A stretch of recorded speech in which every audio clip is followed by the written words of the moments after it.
Hi ඔයාලව අද මම මගේ channel එකට ආදරෙන් පිළිගන්නවා.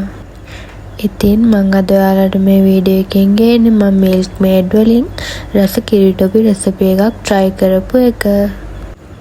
ඉතින් කිරි ටොපි කියන්නේ කවුරුත් ආස කෑමක් නේ. milk maid වලින් කිරි ටොපි හදපුවම ගොඩක් රසයි. ඉතින් අපේ අම්මත් දැන් ටික දවසකට කලින් milk maid වලින් කිරි ටොපි එකක් හදලා දෙන්න කියලා මගෙන් ඉල්ලෙල්ල හිටියේ.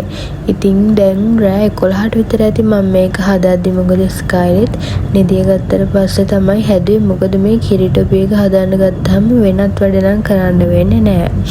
ඉතින් මම මේ vlog එක දාන්නේ මේක හදලා සති දෙකකට විතර පස්සේ. ඔන්න ඉතින් මම milk maid 5 ග්‍රෑම් 510 ටින් එකක් තමයි ගත්තේ. මම ඒකට කජු ග්‍රෑම් 100ක් පොඩියට කපලා වෙනම අරන් තියාගත්තා.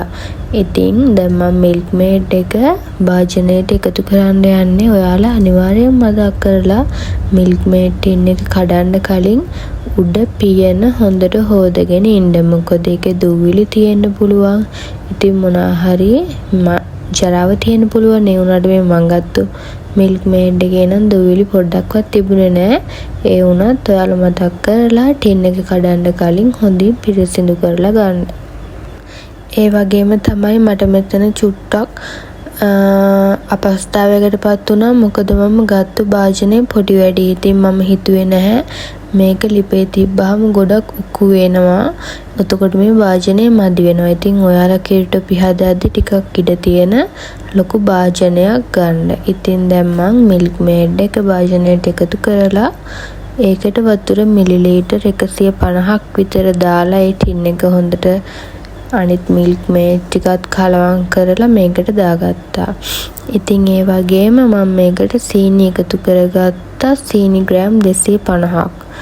මම අනිත් බලපු වීඩියෝස් වල නම් ඊට වැඩිය සීනි ප්‍රමාණයක් එකතු කර ගන්නවා. ඒ වුණාට ඉතින් මම මේකට චුට්ටක් අඩුවෙන් එකතු කරගත්තේ. මොකද පැණි රස ඉතින් වැඩි කන්න හොඳ නැහැනේ. මම දැන්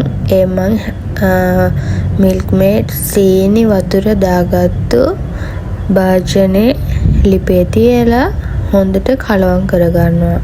ඇත්තටම මේකේ වැදගත්ම ටිප්ස් එක තමයි මේක තියලා නොනවත්වාම මේක හොඳට මික්ස් කරගන්න ඕනේ. මේක හොඳට හැදි ගන්න ඕනේ. මේක ලිපෙන් බා ගන්නකම්ම හැදි ගා ගන්න ඕනේ. මේක නතර කරොත් තමයි පදම අවුල් යන්නේ.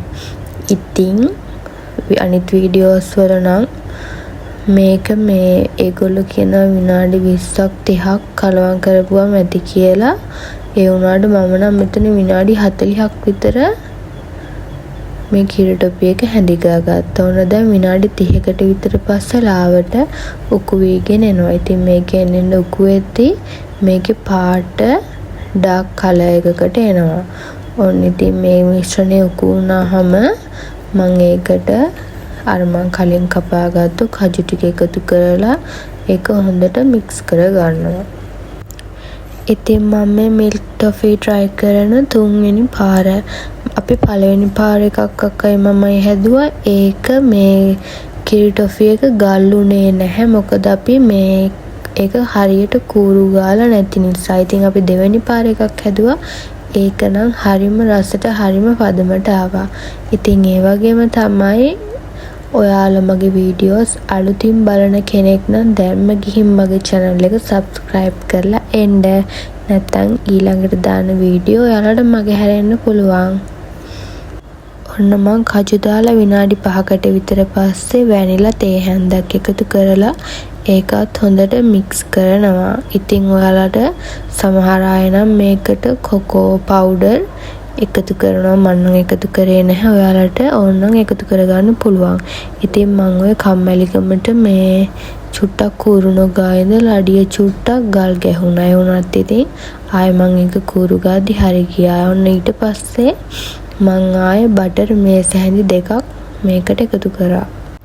ඔන්න ඉතින් මම මේක තව ටික වෙලාවක් කුකු වෙනකම් කූරු ගාලා කලින් ට්‍රේ එකක් ලෑස්ති කරගෙන තියාගත්ත බටර් ගාලා. ඉතින් ඒකට මේක මම උණුවෙන්ම ට්‍රේ එකට දාගෙන හොඳට ටැප් කරලා නීට් එකට හදාගත්තා. ඉතින් මම විනාඩි 10ක් විතර ගියා මට මේක නිමෙන්න. මොකද මගේ එක ගොඩක් ගල්ුනේ නැහැ. මම හිතන්නේ ලිපේ තියාගෙන මදි වෙන්න ඇති.